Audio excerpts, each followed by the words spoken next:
Hey guys, it's Megan with Cottage Quilting. Sometimes we'll get panels and they're hard to square up, so I'm just going to give you a couple tips on how to square it up. You can see here on this one, salvage to salvage, we've got enough room to clean this pattern up. According to this pattern, it wants it to be 40 inches long, so with the fabric, and 26.5 inches wide. And you can see here with my ruler, salvage to salvage, I'm actually at about 26, well here if I move this over, I'm at 29 inches. So what I'm going to do first to square it up is I'm going to cut off my salvages so that I can find my center and then know that I can square up my sides first. And then I'm going to do the exact same to the top. And that's going to be the easiest way to square off your panels. Hi guys, one extra little tip that I want to give you when you're squaring things up. You see these little lines here on your ruler? Because remember, we're not using our mat to square things. So what I'm going to do is I'm going to try and square this panel as much as I can and see how it's off a little bit on here. So when I square this up like so, you can see here how much of this I need to cut off. So see how it's lined up straight along the line of my ruler right here? And now I'm going to slice all the way up.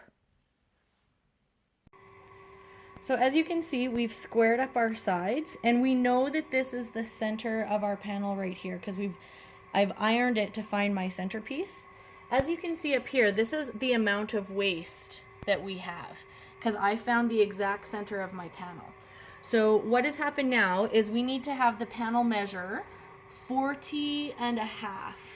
So what I've done is from my exact center, I've taken this and I've lined this up to 20.25 so that I equal 20.5 or 40.5, sorry. And then what I'm going to do is I'm going to square up on those lines there. And you can see that that is all the waste of the panel, but then I should have a perfectly square panel at 40.5 by 26.5. When we want to square up our fabric, see how I folded it in half here and I can see the difference between the two widths. Can you see this here? So what I'm going to do, again, I'm going to use my ruler. My fabric can be crooked on my cutting mat because I'm not using my cutting mat for squaring. So I'm taking this line here along my square fold and making sure that it's square all the way across. I'm finding the shortest amount on this side here and lining it up so I'm not wasting too much of my fabric, and then I'm going to square it up like that.